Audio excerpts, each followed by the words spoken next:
കേരളത്തിലെ മുസ്ലിങ്ങൾക്കിടയിലെ സാമൂഹിക പരിഷ്കർത്താവും സ്വാതന്ത്ര്യ സമര പോരാളിയും പത്രപ്രവർത്തകനും പണ്ഡിതനുമായിരുന്നു വക്കം മൗലവി എന്ന വക്കം അബ്ദുൽ ഖാദർ മൗലവി. കേരളത്തിലെ മുസ്ലിം നവോത്ഥാനത്തിൻ്റെ പിതാവായ വക്കം മൗലവിയാണ് അഞ്ചുതേങ്ങിൽ നിന്ന് സ്വദേശാഭിമാനി എന്ന പത്രം ആരംഭിച്ചത്. വക്കം മൗലവിയെപ്പറ്റി സാബിൻ ഇക്ബാൽ എഴുതിയ Vakkom Maulavi my grand father the rebel എന്ന ലേഖനത്തെ പറ്റിയാണ് ഞാൻ ഇന്ന് ഡിസ്കസ് ചെയ്യുന്നത്. നമുക്കേതായാലും പാഠഭാഗത്തിലേക്ക് കടക്കാം. On A July afternoon when it was raining hard in Thiruvananthapuram, I drove past the heart of the city, പാളയം. അപ്പോൾ എഴുത്തുകാരൻ തൻ്റെ ഒരു അനുഭവത്തിൽ നിന്നാണ് ഈ ഒരു ലേഖനം തുടങ്ങുന്നത്. തിരുവനന്തപുരത്ത് ശക്തമായിട്ട് മഴ പെയ്യുന്ന ഒരു ജൂലൈ മാസത്തിൽ ഉച്ചതിരിഞ്ഞ് ഞാൻ നഗരഹൃദയമായിട്ടുള്ള പാളയത്തിലൂടെ യാത്ര ചെയ്യുന്ന സമയത്ത് where a church, mosque and temple sit close by each other. അവിടെ ഒരു മുസ്ലിം പള്ളിയും അതുപോലെ തന്നെ ക്രിസ്ത്യൻ പള്ളിയും ഒരു അമ്പലവും സ്ഥിതി ചെയ്യുന്നുണ്ടെന്നാണ് പറയുന്നത്. As I was driving pass the martyrs column, I look towards the opposite side. ഞാൻ കാറിലൂടെ ഇങ്ങനെ യാത്ര ചെയ്യുന്ന സമയത്ത് അവിടെ രക്തസാക്ഷി സ്തൂപമുണ്ട്. അത് കടന്ന് ഞാൻ അങ്ങനെ പോകുമ്പോൾ അതിൻ്റെ ഓപ്പോസിറ്റ് സൈഡിലേക്ക് ഞാൻ ശ്രദ്ധിക്കുകയാണ്. ഞാൻ എതിർവശത്തേക്ക് നോക്കുകയാണ്. I always do whenever I am in this part of the city. അപ്പോൾ ഞാൻ എപ്പോഴൊക്കെ ഈ നഗരത്തിൻ്റെ ഭാഗത്ത് വന്നിരിക്കുന്നു അപ്പോഴൊക്കെ ഞാൻ ഈ ഒരു ഭാഗം ശ്രദ്ധിക്കാറുണ്ട്, അല്ലെങ്കിൽ ആ ഭാഗത്തേക്ക് ഞാൻ നോക്കാറുണ്ടെന്ന് പറയണം. ആ എഴുത്തുകാരൻ അത്രയും പ്രധാനപ്പെട്ട ഒരു സ്ഥലമായിരിക്കും, അതുകൊണ്ടായിരിക്കും അദ്ദേഹം അവിടേക്ക് നോക്കിയത്. Next to the statue of Swadeshabhimani K Ramakrishna Pillai is a granite plaque of the front page of the Swadeshabhimani news paper. അപ്പോൾ ഈ രക്തസാക്ഷി സ്തൂപം കടന്നു പോകുന്ന സമയത്ത് അതിൻ്റെ ഓപ്പോസിറ്റുള്ള ഭാഗത്തേക്ക് എഴുത്തുകാരൻ നോക്കിയപ്പോൾ കണ്ട കാഴ്ച, അവിടെ സ്വദേശാഭിമാനി രാമകൃഷ്ണ പിള്ളയുടെ ഒരു സ്റ്റാച്യു ഉണ്ട്, ഒരു പ്രതിമയുണ്ട്. അതിന് തൊട്ടടുത്തായിട്ട് ഒരു ഗ്രാനൈറ്റ് ഫലകമുണ്ട്. ആ ഗ്രാനൈറ്റ് ഫലകത്തിനകത്ത് the front page of Swadeshabhimani news paper, അവിടെ സ്വദേശാഭിമാനി എന്ന് പറയുന്ന ന്യൂസ് പേപ്പറിൻ്റെ ഫ്രണ്ട് പേജ് കാണാൻ പറ്റും. Which was confiscated by the king of Travancore in 1910. 1910 അന്നത്തെ തിരുവിതാംകൂർ രാജാവ് കണ്ടുകെട്ടിയ സ്വദേശാഭിമാനി പത്രത്തിൻ്റെ 1ാം പേജായിരുന്നു ആ കരിങ്കൽ ഫലകത്തിൽ കാണാൻ കഴിഞ്ഞിരുന്നത്. അപ്പോൾ ഈ ഒരു ലേഖകനും സ്വദേശാഭിമാനിയും തമ്മിലൊരു ബന്ധം ഉണ്ടായിരിക്കണം അല്ലേ? നമുക്ക് നോക്കാം. The editor of the historic news paper is known by its title while its owner Vakkom Abdul Khader Maulavi my grand father. ചരിത്രപ്രസിദ്ധമായിട്ടുള്ള സ്വദേശാഭിമാനി എന്ന് പറയുന്ന പത്രം, ആ ഒരു പത്രത്തിൻ്റെ പത്രാധിപരായിരുന്ന വക്കം അബ്ദുൽ ഖാദർ മൗലവിയേക്കാൾ കൂടുതൽ പ്രസിദ്ധനായത് ആരായിരുന്നു? അതിൻ്റെ എഡിറ്ററായിട്ടുള്ള സ്വദേശാഭിമാനി രാമകൃഷ്ണ പിള്ളയായിരുന്നു അല്ലേ? അപ്പോൾ വക്കം മൗലവി എന്ന് പറയുന്നത് എൻ്റെ ഗ്രാൻഡ് ഫാദറാണ്, എൻ്റെ മുത്തശ്ശനാണെന്ന് പറയണം. അതുകൊണ്ടാണ് എഴുത്തുകാരൻ കൃത്യമായിട്ട് അതുവഴി പോകുന്ന സമയത്ത് രക്തസാക്ഷി സ്തൂപത്തിന് എതിർവശത്തുള്ള ഈ ഒരു ഫലകം, ഈ ഒരു പത്രത്തിൻ്റെ ഫലകം നോക്കാൻ ഇടയായത്. Who gave his editor unprecedented and unconditional freedom to run the paper as a weapon to fight corruption and nepotism which were rampant in those days. Abdul Khader മൗലവി എന്ന എൻ്റെ മുത്തശ്ശൻ അക്കാലത്ത് വ്യാപകമായിരുന്ന അഴിമതിക്കും അതുപോലെ തന്നെ സ്വജനപക്ഷപാതത്തിനും എതിരെ പോരാടാനായിട്ട് ഒരു ആയുധമായിട്ടാണ് ആ പത്രത്തെ പ്രവർത്തിപ്പിച്ചെന്ന് പറയുന്നു. ആ പത്രത്തിൻ്റെ ആയുധമായിട്ട് പ്രവർത്തിക്കാൻ തൻ്റെ പത്രാധിപർക്ക് അത്ഭുതപൂർവമായിട്ടുള്ള അല്ലെങ്കിൽ അൺകണ്ടീഷണലായിട്ടുള്ള, ഒരിക്കലും ഒരു കണ്ടീഷൻ ഇല്ലാത്ത നിരുപാധികമായിട്ടുള്ള ഒരു സ്വാതന്ത്ര്യം അദ്ദേഹം നൽകിയിട്ടുണ്ട്. അതുകൊണ്ടാണ് അന്നത്തെ എഡിറ്ററായിട്ടുള്ള രാമകൃഷ്ണ പിള്ളയ്ക്ക് രാജാവിനെതിരെ എഴുതാനും അല്ലെങ്കിൽ ദിവാനെതിരെ എഴുതാനൊക്കെ ഊർജം നൽകിയത്. അപ്പോൾ ആ എഡിറ്റർ അടക്കമുള്ള തൊഴിലാളികൾക്ക് ഊർജം നൽകിയത് ആ പത്രത്തിൻ്റെ ഉടമസ്ഥനായിട്ടുള്ള വക്കം അബ്ദുൽ ഖാദർ മൗലവിയാണെന്ന് പറയണം. ഈ sadly side tracked in the act of remembrance. പക്ഷേ ദുഃഖകരം എന്ന് പറയട്ടെ, മുത്തശ്ശനെ എല്ലാ തരത്തിലും സൈഡ് ട്രാക്ക് ചെയ്യപ്പെട്ടു, വ്യതിചലിച്ചു പോയി, അല്ലെങ്കിൽ മുത്തശ്ശനെ മാറ്റി നിർത്തി. ചരിത്രം മുത്തശ്ശനെ മാറ്റി നിർത്തിയിട്ടുണ്ട്, അല്ലെങ്കിൽ മുത്തശ്ശനെ മറന്നു കളഞ്ഞിട്ടുണ്ട്. അതിന് കാരണം സ്വദേശാഭിമാനി എന്ന പത്രത്തെ പറ്റി ചിന്തിക്കുമ്പോൾ ആളുകളുടെ മനസ്സിൽ വരുന്നത് രാമകൃഷ്ണ പിള്ള എന്ന എഡിറ്ററെയാണ്, അല്ലാതെ ആ പത്രത്തിൻ്റെ സ്ഥാപകനും പത്രാധിപരുമായിട്ടുള്ള വക്കം മൗലവിയല്ല. അതുകൊണ്ട് തന്നെ വക്കം മൗലവിയെ ചരിത്രം മറന്നു കളഞ്ഞിട്ടുണ്ട്, മാറ്റി നിർത്തിയിട്ടുണ്ടെന്നാണ് പറയുന്നത്. The acclaimed Kenyan writer Gugiwa Thiogas says what the colonizers did was replace memory, erasing a people's traditional memory and replacing it with the colonizers. പ്രശസ്ത കെനിയൻ എഴുത്തുകാരനായിട്ടുള്ള ഗുഗി തിയോങ്ഗോ പറയുന്നതെന്ന് വെച്ചാൽ കോളനിക്കാർ എന്ന് വെച്ചാൽ ബ്രിട്ടീഷുകാരായുള്ള ആളുകൾ അവർ ചെയ്തതെന്ന് വെച്ചാൽ റീപ്ലേസ് മെമ്മറി എന്നാണ്. നമ്മുടെ ഓർമ്മയെ അവർ മാറ്റി സ്ഥാപിച്ചു എന്നാണ് പറയുന്നു. Erasing A people's traditional memory, നമ്മുടെ പരമ്പരാഗത രീതിയിലുള്ള ഓർമ്മകളെ അവരെന്ത് ചെയ്യാണ്, എറേസ് ചെയ്യാണ്, മായ്ച്ചു കളിയാണ്. And replacing it with the colonisers, പിന്നെ അവരെന്ത് ചെയ്യാണ്, ഈ കോളനി വൽക്കരിച്ച ആളുകൾ അല്ലെങ്കിൽ ബ്രിട്ടീഷുകാരായിട്ടുള്ള ആൾക്കാർ അവരുടേതായിട്ടുള്ള രീതികൾ അവിടെ അടിച്ചേൽപ്പിക്കാൻ ശ്രമിക്കുകയാണ്, അവർ കൊണ്ടുവരാൻ ശ്രമിക്കുകയാണ്. പഴയതിനെ ഒഴിവാക്കിയിട്ട് അവർ അവരുടേതായിട്ടുള്ള കാര്യങ്ങൾ അവിടെ ഉൾപ്പെടുത്തുകയാണ്. When they change the names of a streets, roads, railway station, airport, cities and towns അല്ലേ, അവർ നമ്മുടെ നാട്ടിൽ വന്നിട്ട് ഒരുപാട് തെരുവുകൾ, റോഡുകൾ, റെയിൽവേ സ്റ്റേഷനുകൾ, വിമാനത്താവളങ്ങൾ, നഗരങ്ങൾ, പട്ടണങ്ങൾ എന്നിവയുടെയൊക്കെ പേരുകൾ മാറ്റിയിട്ടുണ്ട്. നമുക്കറിയാം, ഇപ്പോൾ കോഴിക്കോട് എന്ന് പറഞ്ഞ പേര് അവർക്ക് ബുദ്ധിമുട്ടായതുകൊണ്ട് തന്നെ അവരെന്ത് ചെയ്തു, അത് കാലിക്കറ്റ് എന്നാക്കി അല്ലേ. തിരുവനന്തപുരം എന്ന് പറയാൻ ബുദ്ധിമുട്ടായതുകൊണ്ട് അവർ ട്രിവാൻഡ്രം എന്നാക്കി. അങ്ങനെ അവർക്ക് ഇഷ്ടമുള്ള രീതിയിൽ നമ്മുടെ നാടുകളുടെ പേരുകൾ അല്ലെങ്കിൽ പട്ടണത്തിൻ്റെ പേരുകൾ, റോഡുകളുടെ പേരുകളൊക്കെ അവരുടെ രീതിയിലേക്ക് അവർ മാറ്റുകയാണ്. അങ്ങനെ കോളനി വൽക്കരിക്കുന്ന ആളുകൾ നമ്മുടെ തെരുവുകളും റോഡുകളും റെയിൽവേ സ്റ്റേഷനുകളുടെ പേരുകളൊക്കെ മാറ്റുന്നത് പോലെ അവയുമായി ബന്ധപ്പെട്ട ഓർമ്മകളെ മായ്ച്ച് കളയുകയും ആ ഓർമ്മകളുടെ സ്ഥാനത്ത് പുതിയൊരു മേഖല, രീതികൾ സൃഷ്ടിക്കുകയാണ്. It is a way of erasing memories associated with them and creating a new realm of memories. അതായത് നമ്മുടെ ഓർമ്മകളെ മായ്ച്ച് കളഞ്ഞിട്ട്, പരമ്പരാഗത രീതിയിലുള്ള ഓർമ്മകളെ മായ്ച്ച് കളഞ്ഞിട്ട് ഒരു പുതിയ മേഖല അല്ലെങ്കിൽ പുതിയൊരു ഓർമ്മയുടെ തലം സൃഷ്ടിച്ചെടുക്കാൻ ശ്രമിക്കുകയാണെന്ന് പറയുന്നത്. Thiago says that in the present we rely on our memories of the past to prepare for tomorrow. നമ്മൾ കഴിഞ്ഞു പോയ ഓർമ്മകൾ നമ്മുടെ മനസ്സിനകത്തുണ്ട്. അത് നമ്മൾ ഇപ്പോൾ വർത്തമാനകാലത്ത് എന്ത് ചെയ്യാണ്, അത് തയ്യാറെടുക്കുന്നത് എന്തിനാണ്, അത് ഭാവിയിലെ ഓർമ്മകൾക്ക് വേണ്ടിയിട്ടാണ്. Thiago says that in the present we rely on our memories of the past to prepare for tomorrow. അതായത് ഇവിടെ എഴുത്തുകാരൻ പറയുന്നത് വെച്ചാൽ ഈ വർത്തമാനകാലത്ത് ഇന്നത്തെ സമയത്ത് നമ്മൾ എന്ത് ചെയ്യാണ്, നമ്മുടെ ഓർമ്മകളൊക്കെ എന്ത് ചെയ്യണം, പഴയ കാലത്തെ ഓർമ്മകൾ നമ്മൾ ചെകഞ്ഞെടുക്കുകയാണ് അല്ലേ. ആ പഴയ കാലത്തെ ഭൂതകാലത്തെ ഓർമ്മകൾ നമ്മൾ ചെകഞ്ഞെടുക്കുന്നത് എന്താണ്, അത് വർത്തമാനകാലത്തേക്ക് മാറ്റി വെക്കാനാണ്. അപ്പോൾ ഓർമ്മകൾ എന്ന് പറയുന്നത് എപ്പോഴും എന്താണ്, നമ്മൾ ഭാവിയിലേക്ക് കരുതി വെക്കുന്നതായിരിക്കും അല്ലേ. ആ ഭാവിയിലേക്ക് കരുതി വെക്കുന്ന ഓർമ്മകൾ എപ്പോഴും എന്തായിരിക്കും, കഴിഞ്ഞു പോയ കാര്യങ്ങളായിരിക്കും. അപ്പോൾ കഴിഞ്ഞു പോയ കാര്യങ്ങളെ മായ്ച്ച് കളഞ്ഞിട്ട് ബ്രിട്ടീഷുകാർ അല്ലെങ്കിൽ കോളനി വൽക്കരിക്കുന്ന ആളുകൾ അല്ലെങ്കിൽ കൊളോണൈസേഴ്സ് പുതിയ ഓർമ്മകൾ നമ്മുടെ മനസ്സിലേക്ക് കൊണ്ടുവരികയാണ്. എന്നുവെച്ചാൽ ഒരു തരത്തിലുള്ള മായ്ച്ച് കളയൽ തന്നെയാണെന്ന് പറയുന്നത്. ഫോർ എക്സാമ്പിൾ, നമ്മൾ കോഴിക്കോട് എന്ന് പറയുന്ന പട്ടണം പരമ്പരാഗത രീതിയിൽ അതറിയപ്പെടുന്നത് കോഴിക്കോട് തന്നെയാണ്. പക്ഷേ ബ്രിട്ടീഷുകാർ നമ്മുടെ നാട്ടിൽ വന്നപ്പോൾ അവർ കോഴിക്കോട് എന്ന് പറയുന്ന പരമ്പരാഗത പേര് മാറ്റിയിട്ട് അവർ കാലിക്കറ്റ് എന്ന് വിളിച്ചു. അതിന് കാരണം കോഴിക്കോട് തുറമുഖത്ത് നിന്ന് കയറ്റുമതി ചെയ്ത കൈകൊണ്ട് നെയ്ത പരുത്തി തുണി ഉണ്ടായിരുന്നു, കാലിക്കോ എന്നാണ് ഇതിൻ്റെ പേര്. അതിൽ നിന്നാണ് കാലിക്കറ്റ് എന്നുള്ള വാക്കുണ്ടായെന്ന് പറയപ്പെടുന്നത്. അപ്പോൾ അതുകൊണ്ട് തന്നെ ബ്രിട്ടീഷുകാർ അവരുടെ രീതിയിലേക്ക് ആ നഗരത്തിൻ്റെ പേര് അവർ മാറ്റാൻ തുടങ്ങി. അതായത് നമ്മുടെ ഓർമ്മകൾ, കോഴിക്കോട് എന്ന് പറയുന്ന നഗരത്തിൽ ആ പേരുമായിട്ട് ഒരു ബന്ധം ഉണ്ടായിരുന്നു, ഒരു ഓർമ്മ ഉണ്ടായിരുന്നു, അത് മായ്ച്ച് കളഞ്ഞിട്ട് അവർ പകരം പുതിയ പേര് കൊടുത്ത് പുതിയ ഓർമ്മകൾ അവർ സ്ഥാപിച്ചെടുക്കാൻ ശ്രമിക്കുകയാണെന്ന് പറയണം. Omission is also an equally effective tool to alter the narrative. അതായത് ഈ നമ്മുടെ ആഖ്യാനം മാറ്റുന്നതിനുള്ള ഒരു ഫലപ്രദമായിട്ടുള്ള ഒരു ഉപാധിയാണ് ഒഴിവാക്കൽ എന്ന് പറയണം. അതായത് ഒമിഷൻ ചെയ്യപ്പെട്ടിട്ടുണ്ട് ചരിത്രത്തിനകത്തും വ്യക്തികൾക്കകത്തൊക്കെ ഇത്തരത്തിലുള്ള മാറ്റി നിർത്തപ്പെടലുകൾ അല്ലെങ്കിൽ ഒഴിവാക്കലുകൾ ഉണ്ടായിട്ടുണ്ടെന്ന് പറയാണ്. Since my early childhood.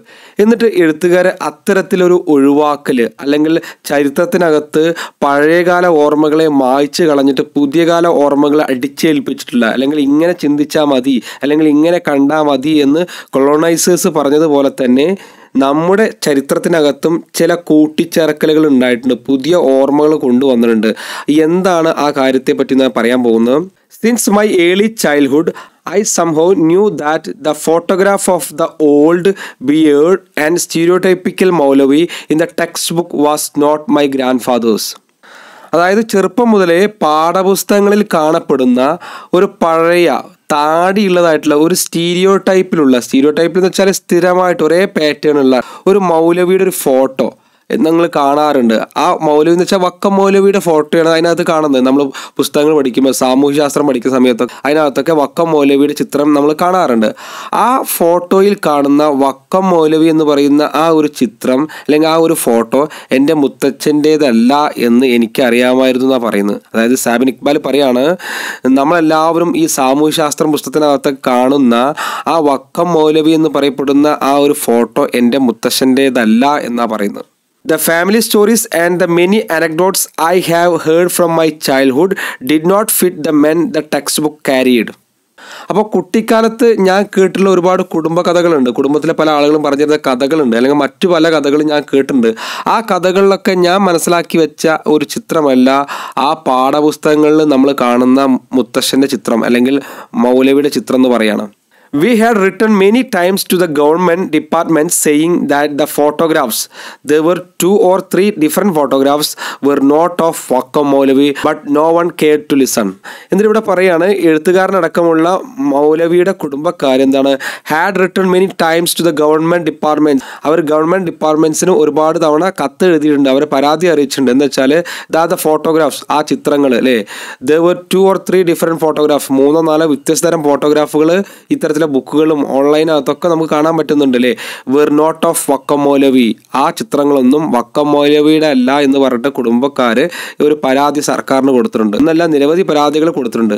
But no one care to listen, പക്ഷെ ഒരാളും അത് കേൾക്കാൻ ചെവി കൊണ്ടില്ല എന്നാണ് പറയുന്നത്. അതായത് പാഠപുസ്തകങ്ങളിൽ നമ്മൾ കാണുന്ന ചിത്രം അദ്ദേഹത്തിന്റെ യഥാർത്ഥ ചിത്രമല്ല എന്നാണ് പറയുന്നത്. അപ്പോൾ ഈ ഒരു കാര്യത്തെ പറ്റിയിട്ട് ഗവൺമെന്റിനെ പലതവണ അറിയിക്കാൻ ശ്രമിച്ചെങ്കിലും ഒരാളും അത് ചെവി കൊണ്ടില്ല എന്നാണ് പറയുന്നത്.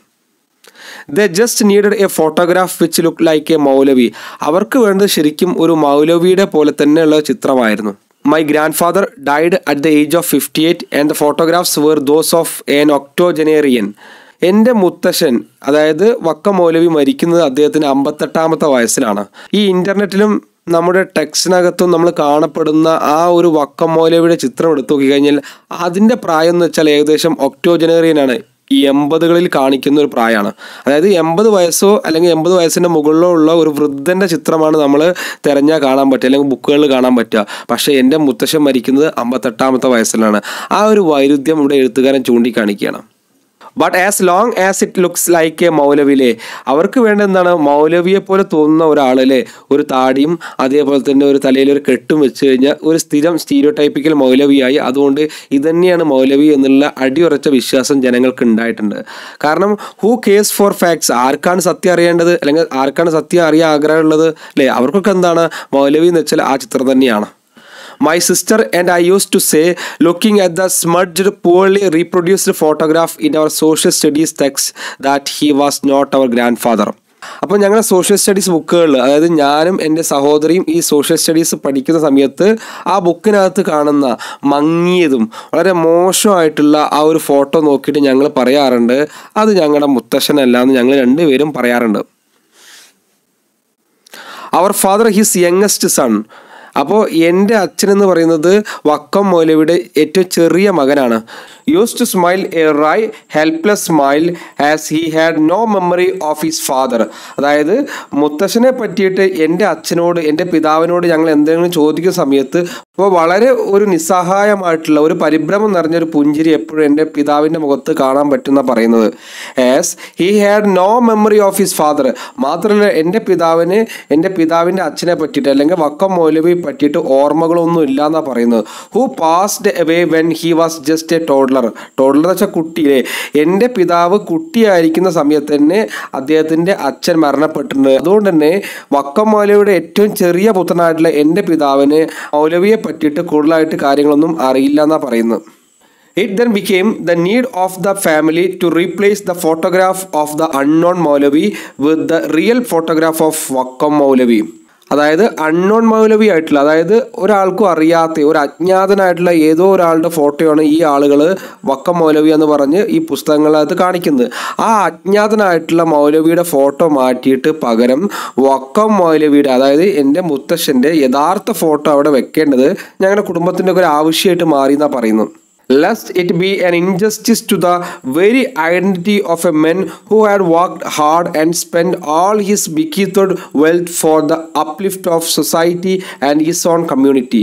വക്കം മൗലവി തൻ്റെ കഠിനമായിട്ടുള്ള അധ്വാനം കൊണ്ട് തൻ്റെ കയ്യിലുള്ള അല്ലെങ്കിൽ താൻ സമ്പാദിച്ച സമ്പത്ത് മുഴുവൻ ചിലവാക്കിയിട്ട് സമൂഹത്തിന് വേണ്ടി ചിലവാക്കിയിട്ട് സമൂഹത്തിൻ്റെ ഉന്നമനത്തിനായിട്ട് ചിലവാക്കിയിട്ടുള്ള ഒരു വ്യക്തിയെ ഇത്തരത്തിൽ അവഹേളിക്കുന്നത് ശരിയല്ല, അനീതിയായിരിക്കും ഈ ഒരു ഫോട്ടോഗ്രാഫ് എന്ന് പറയുന്നത് ഞങ്ങൾ കുടുംബക്കാർക്ക് മനസ്സിലാവുകയും ഞങ്ങൾ അതിനുവേണ്ടി പ്രവർത്തിക്കുകയും ചെയ്തു എന്നാണ് പറയുന്നത്.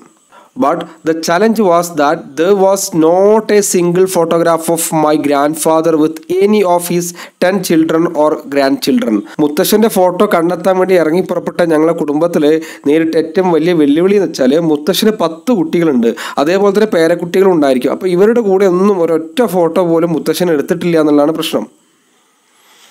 A.K. Suhair, my paternal cousin and chairman of Vakkom Moulavi Foundation Trust, took it up as a challenge and a mission. അപ്പോൾ അച്ഛൻ്റെ ഒരു കസിനായിട്ടുള്ള A.K. സുഹൈർ എന്ന് പറയുന്നൊരു വ്യക്തിയുണ്ട്. അദ്ദേഹം വക്കം മൗലവി ഫൗണ്ടേഷൻ ട്രസ്റ്റിൻ്റെ ചെയർമാനാണ്. അപ്പോൾ അദ്ദേഹം ഇതൊരു വെല്ലുവിളിയായിട്ട് ഏറ്റെടുക്കുകയും ഇതൊരു ദൗത്യമാക്കി ഏറ്റെടുക്കുകയും എത്രയും പെട്ടെന്ന് വക്കം മൗലവിയുടെ യഥാർത്ഥ ഫോട്ടോ പുറത്തേക്ക് കൊണ്ടുവരണം, സമൂഹത്തിന് മുന്നിൽ അറിയിക്കണം എന്നുള്ള ഉദ്യമത്തോടു കൂടി അദ്ദേഹം പ്രവർത്തിക്കുകയാണ്. He spoke to people across the state, അതായത് കേരളത്തിലുടനീളമുള്ള ആളുകളായിട്ട് അദ്ദേഹം സംസാരിച്ചു അല്ലേ. And after A long and winding search, നീണ്ട ഒരു അന്വേഷണത്തിന് ശേഷം he unearthed a rare and perhaps the only photograph of Vakkom Moulavi. അങ്ങനെ A.K. സുഹൈർ എന്ന് പറയുന്ന ആ ഒരു കസിന് ഒരുപാട് അന്വേഷണങ്ങൾക്ക് ശേഷം അദ്ദേഹം അത് കണ്ടെത്തുകയാണ്. വക്കം മൗലവിയുടെ വളരെ റയറായിട്ടുള്ള, റയർ എന്ന് പറയാൻ പറ്റില്ല, ഒരൊറ്റ ഫോട്ടോയുള്ള ആ ഒരു ഫോട്ടോ അദ്ദേഹം അവസാനം കണ്ടെത്തുകയാണ്. We fix the image. അങ്ങനെ റയർ ആയിട്ടുള്ള ആ ഒരു ഫോട്ടോ ഞങ്ങൾ കണ്ടെത്തുകയും അത് ശരിയാക്കുകയും ചെയ്തു. Now we have to appropriate the man's work his legacy. ഇപ്പോൾ ഞങ്ങൾ കൃത്യമായിട്ടില്ലേ ഞങ്ങളുടെ മുത്തശ്ശൻ്റെ ആ ജോലിയോടും അല്ലെങ്കിൽ മുത്തശ്ശനോടുള്ള ഞങ്ങളുടെ കടപ്പാട് ഞങ്ങളവിടെ ചെയ്തു എന്ന് ഞങ്ങൾക്ക് ബോധ്യപ്പെട്ടു. My grandfather's reformation efforts can be categorized mainly into two, social and religious or communitarian. അതായത് എൻ്റെ മുത്തശ്ശൻ്റെ നവീകരണ ശ്രമം എന്ന് വെച്ചാൽ സമൂഹത്തിലെ തിന്മകളോ പ്രശ്നങ്ങളൊക്കെ ഒഴിവാക്കിയിട്ട് അവിടെ നവീകരണം കൊണ്ടുവരിക, നവോത്ഥാനം കൊണ്ടുവരിക. അത്തരത്തിലുള്ള നവീകരണ ശ്രമങ്ങളെ നമുക്ക് രണ്ടായിട്ട് തരംതിരിക്കാൻ പറ്റുന്ന പറയുന്നത്. ഒന്ന് ഏതാണ്? സോഷ്യൽ ആൻഡ് റിലീജിയസ്, അതായത് സാമൂഹികവും മതപരമായിട്ടുള്ള രീതി. അപ്പോൾ രണ്ടാമത് കമ്മ്യൂണിറ്റേറിയൻ, അതായത് സാമുദായികമായ രീതിയിലുള്ള മാറ്റങ്ങളാണ്. And the tool he used to reach out was journalism. അപ്പോൾ അദ്ദേഹത്തിൽ ഇത്തരത്തിൽ നവോത്ഥാനം കൊണ്ടുവരാനായിട്ട് അദ്ദേഹം തൻ്റെ ഒരു ഉപകരണമായിട്ട് കണ്ടെത്തിയത് ജേർണലിസമാണ്, പത്രപ്രവർത്തനമാണെന്ന് പറയണം. This is what Jose Abraham writes in his book Islamic reform and colonial discourse on modern India, socio political and religious thought of Vakkom Maulavi. ഈ ഒരു ബുക്കിനകത്ത് എഴുത്തുകാരനായിട്ടുള്ള ജോസ് അബ്രഹാം പറഞ്ഞു വെക്കുന്നത് Vakkom Moulavi is known as the father of the Muslim socio-religious reform movement in Kerala എന്നാണ് പറയുന്നത്. അപ്പോൾ Joseph ബ്രാഹ്മ തൻ്റെ Islamic reform and colonial discourse on modern India, socio political and religious thought of Vakkom Maulavi എന്ന് പറയുന്ന ആ പുസ്തകത്തിൽ അദ്ദേഹം വക്കം മൗലവിയെ പറ്റി എഴുതിയത് ഇങ്ങനെയാണ്: കേരളത്തിലെ മുസ്ലിം സാമൂഹിക മതപരിഷ്കരണ പ്രസ്ഥാനത്തിൻ്റെ പിതാവായിട്ടാണ് വക്കം മൗലവി അറിയപ്പെടുന്നതെന്നാണ് പറയുന്നത്. He effectively used communication network to promote his ideas of patriotism, modern education and religious reform. രാജ്യസ്നേഹം, അതേപോലെ തന്നെ ആധുനിക വിദ്യാഭ്യാസം, മതപരിഷ്കരണം എന്നിവയെക്കുറിച്ചുള്ള തൻ്റെ ആശയങ്ങൾ പ്രോത്സാഹിപ്പിക്കാനായിട്ട് അദ്ദേഹം ഇത്തരത്തിലുള്ള കമ്മ്യൂണിക്കേഷൻസ് അല്ലെങ്കിൽ ശൃംഖലകൾ ഉപയോഗിച്ചിട്ടുണ്ടെന്നാണ് പറയുന്നത്. The son of an educated and wealthy merchant, he received a well-rounded education. അതായത് നല്ല സമ്പന്നനായിട്ടുള്ള ഒരു വ്യാപാരിയുടെ മകനായിട്ട് ജനിച്ചുകൊണ്ട് തന്നെ അദ്ദേഹത്തിന് നല്ല ഒരു വിദ്യാഭ്യാസം ലഭിച്ചിട്ടുണ്ടെന്നാണ് പറയുന്നത്. Characteristic of the children belonging to the noble class, like his contemporaries, he was shaped by discourse on modernity, nationalism and socio-religious reform movements in Kerala, North India and Egypt, spearheaded by Muhammad Abdu and Rashid Rida through the periodical Al-Manar. ഇവിടെ പറയുന്നത് വെച്ചാൽ തൻ്റെ സമകാലീനായിട്ടുള്ള ആളുകൾ, പ്രത്യേകിച്ചും ആധുനികത, ദേശീയത, ഉത്തരേന്ത്യ, Egypt എന്നിവിടങ്ങളിലൊക്കെ സാമൂഹ്യ മതനവീകരണ പ്രസ്ഥാനങ്ങൾ ഉണ്ടായിട്ടുണ്ട്. അത്തരത്തിൽപ്പെട്ട ആളുകളുടെ മതനവീകരണ പ്രഭാഷണങ്ങൾ കേട്ടിട്ടാണ് മതത്തെ ഇനിയും നവീകരിക്കണം, മതത്തിനകത്ത് ഒരുപാട് പ്രശ്നങ്ങളുണ്ട് എന്നൊക്കെ അദ്ദേഹം പല രീതിയിലുള്ള പ്രഭാഷണങ്ങൾ കേട്ടിട്ടുണ്ട്. അതിന് എക്സാമ്പിളായിട്ട് പറയുന്നത് അൽമനാർ എന്ന് പറയുന്ന ഒരു ആനുകാലികം, അതായത് ഒരു മാഗസിൻ. അതിനകത്ത് മുഹമ്മദ് അബ്ദും അതേപോലെ റാഷിദയും പോലുള്ള ആളുകളുടെയൊക്കെ എഴുത്തുകൾ, ഇവരുടെയൊക്കെ ആശയങ്ങൾ ആ അൽമനാർ എന്ന് പറയുന്ന മാഗസീനകത്ത് കാണാൻ പറ്റുന്നുണ്ട്. അപ്പോൾ അതിലൂടെയൊക്കെ അദ്ദേഹത്തിന് മതപരമായിട്ടുള്ള നവീകരണത്തിനുള്ള ആശയങ്ങൾ ലഭിച്ചു എന്ന് പറയുന്നു. He was A stones patriot and began his career as A journalist. അപ്പോൾ കടുത്ത രാജ്യസ്നേഹിയായിട്ടുള്ള വക്കം മൗലവി അദ്ദേഹത്തിൻ്റെ ഔദ്യോഗികമായിട്ടുള്ള ജീവിതം ആരംഭിച്ചത് പത്രപ്രവർത്തനത്തിലൂടെയാണെന്ന് പറയുന്നത്. In 1905, he started Malayalam newspaper named Swadeshabhimani or Patriot to educate people about their rights and responsibilities and campaign for a responsible government committed to public welfare in Travancore. അതായത് 1905 അദ്ദേഹം സ്വദേശാഭിമാനി എന്ന പേരിൽ ഒരു മലയാളം പത്രം ആരംഭിച്ചു. അതിൻ്റെ ഒരു ലക്ഷ്യം എന്ന് വെച്ചാൽ എഡ്യൂക്കേറ്റ് പീപ്പിൾ, ജനങ്ങളെ വിദ്യാസമ്പന്നരാക്കുക, അതേപോലെ തന്നെ അബൌട്ട് ദയർ റൈറ്റ്സ്, അവരുടെ അവകാശങ്ങളെ പറ്റി അവരെ അറിയിക്കുക, and responsibilities and campaign for a responsible government committed to public welfare in Travancore. അതായത് തിരുവിതാംകൂറിലെ ഗവൺമെൻറ്റിന് അവരുടെ റെസ്പോൺസിബിലിറ്റിയെ പറ്റിയിട്ട്, അവരുടെ ഉത്തരവാദിത്തത്തെ പറ്റി പറഞ്ഞ് മനസ്സിലാക്കി കൊടുക്കുക എന്ന ലക്ഷ്യത്തോടു കൂടിയിട്ടാണ് 1905 വക്കം അബ്ദുൽ ഖാദർ മൗലവി സ്വദേശാഭിമാനി എന്ന പേരിൽ ഈ പത്രം ആരംഭിക്കുന്നത്. He used his journals, two in Malayalam, Muslim in 1906 and Deepika in 1931, and one in Arabic Malayalam, Al-Islam in 1918, to motivate Muslims to pursue modern education and to bring them to forefront of the nationalist movement. അപ്പോൾ ഇത്തരത്തിലുള്ള nationalist movement മുന്നിൽ നിൽക്കാനായിട്ട് അദ്ദേഹം 1906 അദ്ദേഹം മുസ്ലിം എന്ന് പറയുന്ന മാസികയും 1931 ദീപിക എന്ന് പറയുന്ന മാഗസിനും അദ്ദേഹം ആരംഭിച്ചു. And one in Arabic Malayalam, ഒന്ന് അറബിക് മലയാളം ഭാഷയിലാണ് പ്രിന്റ് ചെയ്തിട്ടുള്ളത്. അത് അൽ ഇസ്ലാം എന്ന് പറയുന്ന മാഗസിനാണ് 1918 ഇതിനൊക്കെ ലക്ഷ്യം എന്ന് വെച്ചാൽ മുസ്ലിം സമുദായത്തെ മോട്ടിവേറ്റ് ചെയ്യാനും അവർക്ക് ആധുനിക വിദ്യാഭ്യാസം കൊടുക്കുകയും മാത്രമല്ല ദേശീയ പ്രസ്ഥാനങ്ങളുടെ മുൻനിരയിലേക്ക് ഇവരെ കൊണ്ടുവരിക, അതല്ലെങ്കിൽ സ്വാതന്ത്ര്യ സമരവുമായി ബന്ധപ്പെട്ട പ്രസ്ഥാനങ്ങളുടെ ഭാഗമായിട്ട് മുസ്ലിങ്ങളെ മാറ്റുക എന്നുള്ള ലക്ഷ്യം വെച്ചിട്ടാണ് അദ്ദേഹം ഇത്തരം ജേർണലുകളും ന്യൂസ് പേപ്പറുകളും ആരംഭിച്ചു എന്ന് പറയുന്നു. He also initiated a religious reform movement among Maplas condemning popular religion and rejecting the authority of ഉലമ. അപ്പോൾ തൻ്റെ മതത്തിനകത്ത്, പ്രത്യേകിച്ചും ഇസ്ലാം മതത്തിനകത്ത് ഒരുപാട് നവീകരണ കാര്യങ്ങൾ കൊണ്ടുവരാൻ ആഗ്രഹിച്ചിരുന്ന അദ്ദേഹം അതുകൊണ്ട് തന്നെ തൻ്റെ ഉലമകളുടെ അധികാരത്തെ നിരാകരിച്ചുകൊണ്ട് മാപ്പിളമാർക്കിടയിൽ മതപരിഷ്കരണ പ്രസ്ഥാനത്തിന് അദ്ദേഹം തുടക്കമിട്ടു എന്നാണ് പറയുന്നത്. അപ്പോൾ ഇസ്ലാം എന്ന് പറയുന്ന മതത്തിനകത്ത് മതപരിഷ്കരണ പ്രസ്ഥാനത്തിന് തുടക്കമിട്ട, അല്ലെങ്കിൽ മതത്തിനകത്ത് ഒരുപാട് നൂതനമായിട്ടുള്ള കാര്യങ്ങൾ കൊണ്ടുവരാൻ തുടക്കമിട്ട ഒരു ആളായിട്ട് വക്കം മൗലവിയെ കരുതുന്നുണ്ട്. അതുകൊണ്ടൊക്കെ തന്നെയാണ് അദ്ദേഹത്തിന് കേരളത്തിലെ മുസ്ലിം സാമൂഹിക മതപരിഷ്കരണ പ്രസ്ഥാനത്തിൻ്റെ ഒക്കെ പിതാവായിട്ട് കരുതപ്പെടുന്നത്.